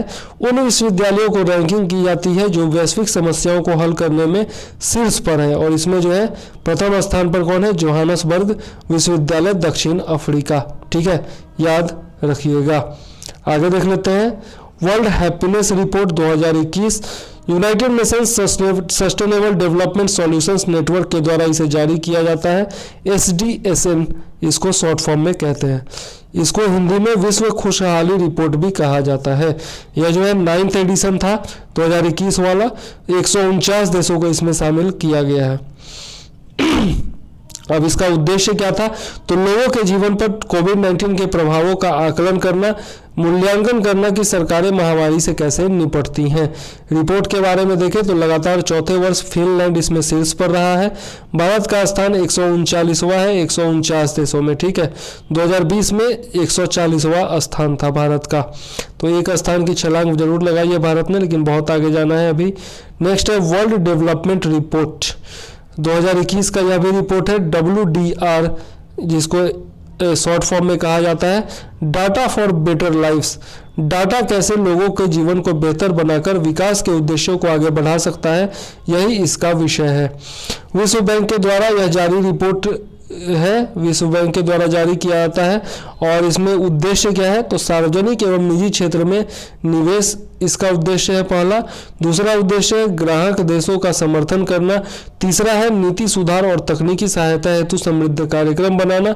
और चौथा है ऐसे निवेश के क्षेत्रों को उजागर करके प्रोत्साहित करना, ठीक है, जिसमें सुधार करके आगे बढ़ा जा सकता है। अब आगे देख लेते हैं IQ world air quality report 2020। Swiss संगठन IQ एयर द्वारा वायु गुणवत्ता सूचकांक जारी किया गया। 104 देशों के PM 2.5 डाटा पर आधारित यह रिपोर्ट है। रिपोर्ट में देखें तो भारत दुनिया का तीसरा सबसे बड़ा प्रदूषित देश है, ठीक है, जो कि सर्वाधिक प्रदूषित भी है, ठीक है। भारत दुनिया का तीसरा सबसे बड़ा यानी कि तीसरा सबसे सर्वाधिक प्रदूषित देश है भारत, ठीक है, याद रखिएगा। विश्व के 50 सर्वाधिक प्रदूषित शहरों में 35 शहर जो है वो भारतीय हैं, बहुत बुरा आंकड़ा है। दिल्ली जो है वो दुनिया की सबसे प्रदूषित राजधानी है, याद रखिएगा, मजबूरी है, अब है तो है। सबसे प्रदूषित शहर कौन है? झिंझियांग है, जो कि चाइना में है। उसके बाद है गाजियाबाद, ठीक है, और भारत में सबसे प्रदूषित शहर भी जो है वो गाजियाबाद ही है। अब आगे देख लेते हैं वर्ल्ड जेंडर गैप इंडेक्स। तो ये तो हम लोग देख चुके हैं, वर्ल्ड इकोनॉमिक फोरम के द्वारा जारी किया जाता है। वैश्विक लिंग अंतराल सूचकांक इसको कहा जाता है हिंदी में। भारत का स्थान 140वां 156 देशों में 28 स्थानों की गिरावट आई है। शीर्ष स्थान जो है वो आइसलैंड का है, 12वें स्थान पर है, ठीक है, 12वीं बार शीर्ष पर है, सॉरी, आइसलैंड, और सबसे लिंग समान देश है। रिपोर्ट 2020 में देखें तो भारत 112वें स्थान पर था 153 देशों में। तो भारत के स्थानों में 28 स्थानों की गिरावट आई है। आगे देख लेते हैं international intellectual property index 2021। US chambers of commerce के global innovation policy centre GIPC के द्वारा IP इंडेक्स का 9वां संस्करण जारी किया गया है। शीर्ष स्थान जो है वो USA को है, प्रथम स्थान पर USA है, अमेरिका दूसरे स्थान पर जापान और तीसरे स्थान पर यूरोप है। भारत जो है वो 40वें स्थान पर है इंटेलेक्चुअल प्रॉपर्टी इंडेक्स में। 100 में से 38.4 अंक भारत को दिया गया है। 50 संकेतकों के आधार पर इसका रैंकिंग किया जाता है। 2020 में IP इंडेक्स के द्वारा मापी जाने वाली 53 अर्थव्यवस्थाओं में 32 में सकारात्मक स्कोर बढ़ गया, यानी कि अच्छा, मतलब कि सब देश जो है वो आगे बढ़ रहे हैं, 32 देश आगे बढ़े हैं। 50 संकेतक है इसमें टोटल, और 9 श्रेणियों में इनको प्रत्येक देश को सूचीबद्ध किया गया है। आगे देख लेते हैं वर्ल्ड डेमोक्रेसी इंडेक्स, विश्व लोकतंत्र सूचकांक। इकोनॉमिस्ट इंटेलिजेंस यूनिट के द्वारा इसे जारी किया गया। वैश्विक लोकतंत्रों के प्रदर्शन पर आधारित यह सूचकांक है। प्रथम 3 देश देखें तो पहले स्थान पर नॉर्वे है, दूसरे स्थान पर आइसलैंड है और तीसरे स्थान पर स्वीडन है। भारत को 53वां स्थान दिया गया है 167 देशों में। स्कोर जो है वो भारत का 6.61 है, और 2019 में देखें तो 51वां स्थान था भारत का, और इस बार जो है 2 स्थानों की गिरावट आई है। भारत को त्रुटिपूर्ण लोकतंत्र की श्रेणी में रखा गया है, और यह भी जो है बायस्ड रिपोर्ट है, इसके बारे में मैंने चर्चा की है अब एक वीडियो बना करके कि किस तरह से यह बायस्ड है। वो देखना चाहे तो देख सकते हैं, आप चैनल पर उपलब्ध है। पूर्ण लोकतंत्र वाले देश 23 हैं टोटल, त्रुटिपूर्ण वाले 52 देश हैं। मिश्रित या संकर शासन मतलब कि हाइब्रिड गवर्नेंस वाले देश 35 है, और सत्तावादी शासन मतलब कि ऑथोरिटेरियन रिजीम जो है वह आपका 57 देश में है, ठीक है, जैसे चाइना वाला हो गया सत्तावादी देश। आगे देख लेते हैं पर्यटन के दृष्टिकोण से सबसे खराब वर्ष रहा है 2020। यह रिपोर्ट आई है किसके द्वारा? UN वर्ल्ड टूरिज्म ऑर्गेनाइजेशन के द्वारा यह रिपोर्ट जारी की गई है, और इसका जो आपका विषय था वो था वर्ल्ड टूरिज्म बैरोमीटर, इसका शीर्षक था रिपोर्ट का। अब वर्स्ट ईयर ऑन रिकॉर्ड रहा 2020, अब तक का सबसे बुरा साल रहा है पर्यटन की दृष्टि से 2020, क्योंकि कोविड-19 था। वर्ष 2020 में अंतर्राष्ट्रीय पर्यटक आगमन जो है वो 74% घट गया। 2009 में वैश्विक आर्थिक संकट से 4% की गिरावट हुई थी, और इस बार 74%। आप सोच सकते हैं कोविड-19 संकट, मांग में गिरावट और व्यापक यात्रा प्रतिबंधों के कारण विश्व में 1 बिलियन पर्यटकों का आगमन कम हुआ है। इस गिरावट से अनुमानित नुकसान कितना हुआ है? तो $1.3 ट्रिलियन का नुकसान हुआ है पर्यटन इंडस्ट्री को।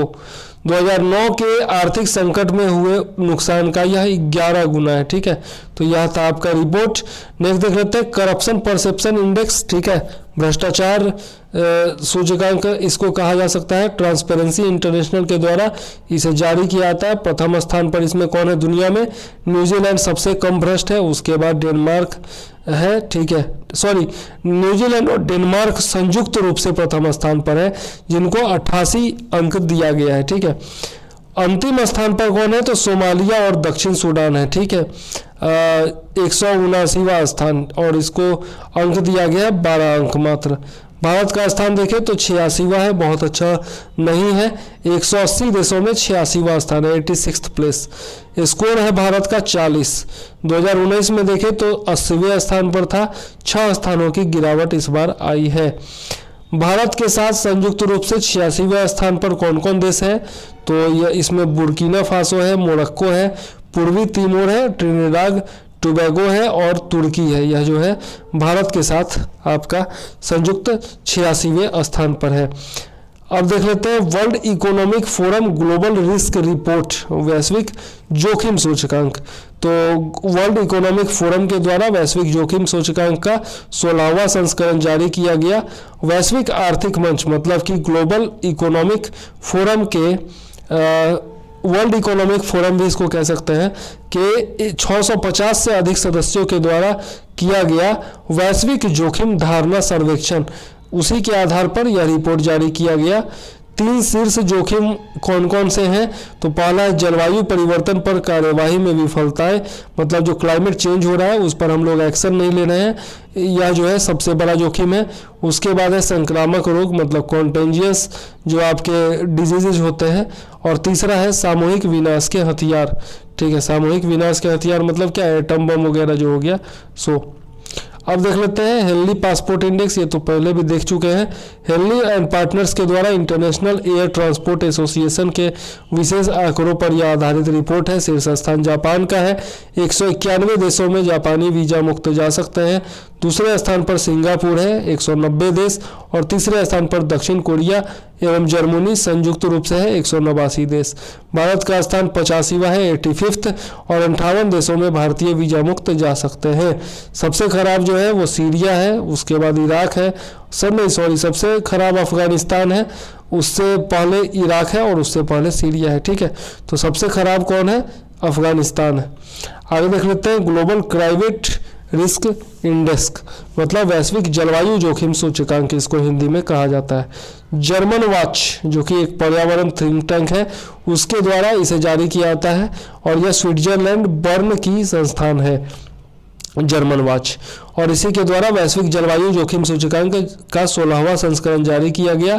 इसमें सर्वाधिक प्रभावित देश कौन है, तो पहले स्थान पर मोजाम्बिक है, उसके बाद जिम्बाब्वे है, और तीसरे स्थान पर बहामास है। भारत का स्थान जो है वो 7वां है, ठीक है। जलवायु परिवर्तन से आपका जलवायु का रिस्क जो है वो 7वें स्थान पर है भारत में, विश्व भर में। दीर्घकालिक सूचकांक जो है वो देखें, अगर 2000 से लेकर के 2019 तक का मतलब 20 साल का टोटल देखें, तो सर्वाधिक प्रभावित देश जो है वो जलवायु परिवर्तन से वो कौन है, प्यूर्टो रिको, दूसरे स्थान पर म्यांमार और तीसरे स्थान पर हैती है, ठीक है। अब देख लेते हैं डिजिटल इवोल्यूशन स्कोर कार्ड 2020। यह जो है TUFTS विश्वविद्यालय फ्लेचर स्कूल द्वारा मास्टर कार्ड के सहयोग से जारी किया गया है। तीसरा संस्करण था यह। शीर्ष 3 देश जो है वो पहले स्थान पर चाइना है, दूसरे पर अजरबैजान और तीसरे पर इंडोनेशिया है। भारत का देखें तो ब्रेक आउट इकोनॉमिक्स में 4थे स्थान पर भारत को रखा गया है। बहुत तेजी से डिजिटल होती अर्थव्यवस्था भारत को कहा गया है। आगे देख लेते हैं कोरोना वायरस परफॉर्मेंस इंडेक्स, तो लोवी इंस्टीट्यूट ऑस्ट्रेलिया के द्वारा इसे जारी किया गया है। भारत जो है वो 86वें स्थान पर है 98 देशों में, बुरा प्रदर्शन ही कहेंगे, और ब्राज़ील जो है वो अंतिम स्थान पर है। इसमें शीर्ष 3 देश देखें तो प्रथम स्थान पर न्यूजीलैंड है, दूसरे पर वियतनाम और तीसरे पर ताइवान है। आगे देख लेते हैं Asia Pacific personalised health index, और यह जो है इकोनॉमिक इंटेलिजेंस यूनिट के द्वारा जारी किया गया है। भारत जो है वो 10वें स्थान पर है, और शीर्ष पर देखें तो सिंगापुर, ताइवान और जापान है। मतलब प्रथम स्थान सिंगापुर, दूसरे पर ताइवान और तीसरे पर जापान, ठीक है। अब कुछ और सूचकांक और रिपोर्ट देख लेते हैं। पहला है आपका आर्थिक स्वतंत्रता सूचकांक 2021, यह जो है हेरिटेज फाउंडेशन के द्वारा जारी किया गया है। अब इसमें विश्व में प्रथम देखें तो सिंगापुर है, दूसरे स्थान पर न्यूजीलैंड और तीसरे पर ऑस्ट्रेलिया है। भारत का स्थान देखें तो 121 है 184 देशों में। नेक्स्ट है वैश्विक प्रतिस्पर्धा समता सूचकांक मतलब कि ग्लोबल कॉम्पिटिटिवनेस इक्वालिटी इंडेक्स 2021। यह जो है इंस्टीट्यूट ऑफ मैनेजमेंट डेवलपमेंट के द्वारा जारी किया गया है। पहले स्थान पर स्विट्जरलैंड, दूसरे स्थान पर स्वीडन, तीसरे पर डेनमार्क है। भारत जो है वो 43वें स्थान पर है 64 देशों में। पिछले वर्ष भी 43वें स्थान पर ही था। आगे देख लेते हैं ग्लोबल ड्रग पॉलिसी इंडेक्स, और यह देखें तो हार्म रिडक्शन कंसोर्टियम के द्वारा इसे जारी किया जाता है। पहले स्थान पर नॉर्वे है, दूसरे पर न्यूजीलैंड, तीसरे पर पुर्तगाल है और भारत का स्थान है 18वां 30 देशों में। आगे देख लेते हैं digital quality of life index 2021, तो यह जो है सूरफ सार्क के द्वारा जारी किया जाता है। इसमें पहले स्थान पर डेनमार्क, दूसरे पर दक्षिण कोरिया, तीसरे पर फिनलैंड है और भारत का स्थान 59वां है 110 देशों में। पिछले वर्ष 57वें स्थान पर था भारत। आगे देख लेते हैं वैश्विक ऊर्जा संक्रमण सूचकांक 2021, यह जो है विश्व आर्थिक मंच के द्वारा, वर्ल्ड इकोनॉमिक फोरम के द्वारा इसे जारी किया गया है और इसमें प्रथम स्थान पर स्वीडन है 115 देशों में और भारत का स्थान जो है वो 87वां है इस बार। पहले जो है 74वें स्थान पर भारत हुआ करता था।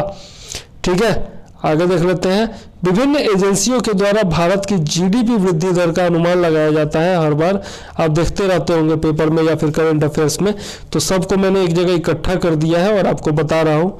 तो यहाँ पर यह संस्था का नाम है, उसके बाद 2020-21 के लिए प्रेडिक्शन और फिर जो है 2021-22 के लिए प्रेडिक्शन। ठीक है, तो मूडीज का देखें, मूडीज रेटिंग एजेंसी 2020-21 में -7% और 2021-22 में 9.3%। केयर रेटिंग एजेंसी, तो यह जो है 2020-21 में -7.8% और 2021-22 में 8.8 से 9%। फिंच रेटिंग एजेंसी देखें तो -9.4% का अनुमान था 2020-21 में और अब जो है 2021-22 में 8.7% का अनुमान है। एशियाई विकास बैंक यानी कि एडीबी, तो यह जो है -8% का अनुमान था 2020-21 के लिए और 21-22 के लिए 10% का अनुमान है। नेक्स्ट है इकरा रेटिंग एजेंसी, तो यह -7% 2020-21 के लिए और 21-22 के लिए 9%। अंतर्राष्ट्रीय मुद्रा कोष IMF के बारे में देखें तो -7% रखा था 2020-21 के लिए, 9.5% जो है वह 2021-22 के लिए। आगे देख लेते हैं विश्व बैंक का, तो 8.3% रखा गया है, ये माइनस में ही होना चाहिए 2020-21 के लिए और 8.3% जो है वो आपका 2021-22 के लिए। नेक्स्ट है राष्ट्रीय सांख्यिकी कार्यालय, मतलब कि नेशनल स्टैटिस्टिकल ऑर्गेनाइजेशन ऑफिस, तो यह जो है -7.3% 20-21 के लिए और 21-22 के लिए इसका अनुमान अभी नहीं आया है। क्रिसिल रेटिंग एजेंसी देखें तो -7.3% 2020-21 के लिए और 9.5% 2021-22 के लिए। तो इसमें जो है सबसे अच्छा अनुमान देखें तो वो 10% है। ठीक है, जो कि एशियाई विकास बैंक ने अनुमान लगाया और सबसे कम जो अनुमान लगाया है वो है आपका 8.3%, ये है वर्ल्ड आपका विश्व बैंक के द्वारा। ठीक, तो ये था अपना आज का वीडियो, उम्मीद है आपको पसंद आया होगा। सारा जो आपका रैंकिंग था, इंडेक्स था, वह सब मैंने बताया। अगले वीडियो में हम लोग रिपोर्ट्स पढ़ेंगे, इसमें भी कुछ रिपोर्ट्स हालांकि हम लोग पढ़े हैं लेकिन कंप्लीट रिपोर्ट जो है वो अगले वीडियो में हम लोग पढ़ने वाले हैं। ठीक है, तो ज़रूर हमारे साथ जुड़े रहिए और आगे नोटिफिकेशन मिलता रहे वीडियोज़ का, इसके लिए चैनल को सब्सक्राइब कर लीजिए और बेल आइकॉन दबा दीजिए। ठीक है, और साथ में यदि वीडियो अच्छा लगा हो, आपको लगा होगा कि मैंने मेहनत की है, तो ज़रूर से ज़रूर लाइक कर दीजिएगा, शेयर कर दीजिएगा अपने दोस्तों के साथ और कमेंट में जो भी आपको लिखना होगा ज़रूर से ज़रूर लिखिएगा। और ये सब नोट्स जो है यदि आपको चाहिए PDF में तो हमसे जुड़ सकते हैं।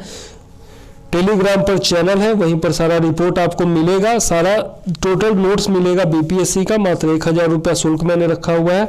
जुड़ने के लिए 9525360283 पर मैसेज कर सकते हैं, व्हाट्सएप मैसेज, और 7004385014 पर आप कॉल कर सकते हैं। बहुत सारे लोग जुड़े हुए हैं, डिस्कशन ग्रुप पे है, आप कोई भी समस्या वहाँ रख सकते हैं। टेस्ट भी हम लोग लेते हैं और गूगल मीट पर हम लोग मीटिंग भी करते हैं लाइव, जहाँ पर डिस्कशन होता है। कोई भी समस्या हो तो ठीक है, तो इन सब सुविधाओं के साथ आप जुड़ सकते हैं। मात्र 1000 रुपये में कंप्लीट नोट्स आपको दिया जाएगा। ठीक है, चलिए इसी के साथ वीडियो को करते हैं समाप्त। मुझे दीजिए इजाज़त। जय हिंद, वंदे मातरम।